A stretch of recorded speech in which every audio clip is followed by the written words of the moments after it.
Hello friends, welcome to Sriram's. The topic for today's discussion is Goa Civil Code. But before we start talking about the Goa Civil Code, we need to understand what is the Uniform Civil Code. A Uniform Civil Code is a set of fair and equal laws that apply to all citizens, regardless of their religion or personal beliefs, in matters such as marriage, divorce, inheritance and adoption. इसका मतलब religion से कुछ फर्क नहीं पड़ता. कोई हिंदू हो या मुस्लिम हो या क्रिश्चियन हो, सबको सेम रूल्स फॉलो करने पड़ेंगे. The idea behind a uniform civil code is to ensure no one feels discriminated against and denied justice based on their religion. It promotes a sense of harmony and equality in a diverse society like India.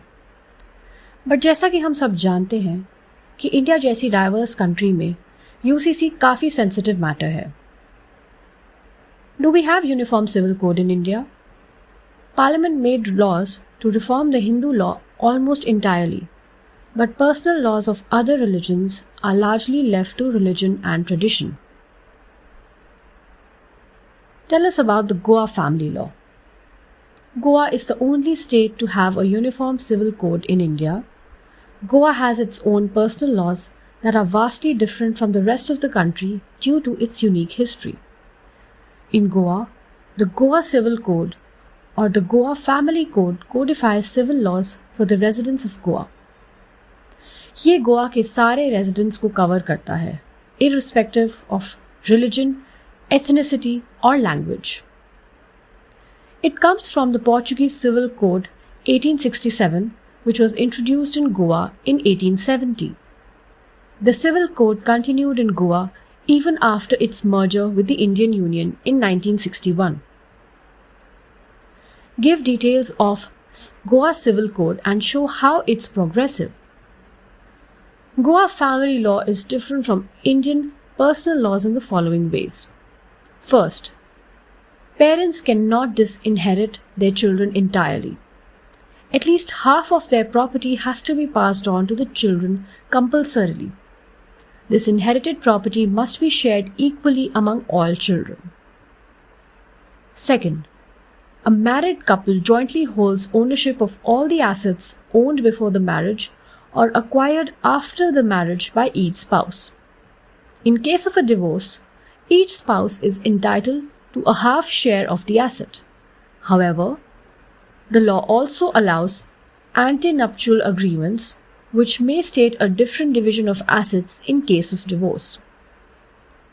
These arguments also allow spouses to hold the assets acquired before marriage separately. Such agreements cannot be changed or revoked. Third, Muslim men who have their marriages registered in Goa cannot practice polygamy.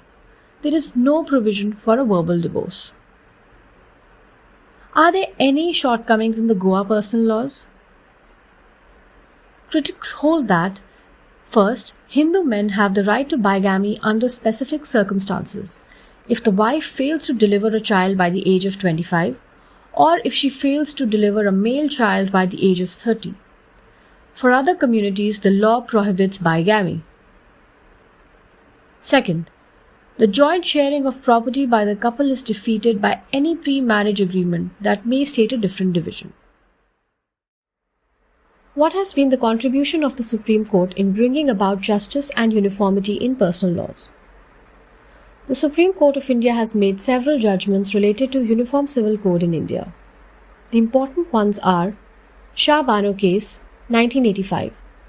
In this landmark judgment, Supreme Court held that a divorced woman was entitled to maintenance beyond the period of iddat. इसी case के बाद UCC को लेकर एक national debate शुरू हुई. Second, Shabnam Hashmi versus Union of India, 2014. This case dealt with the adoption of a child by a Muslim parent. इस case में सुप्रीम कोर्ट ने ये रूल किया कि किसी भी कम्युनिटी से कोई भी बच्चा अडॉप्ट कर सकता है as per the Juvenile Justice Care and Protection Act 2000. Third, Shaira Bano case, 2017, which outlawed the practice of triple talaq because it violated Article 14 and Article 21. Well, that's all for today. I hope you enjoyed today's podcast.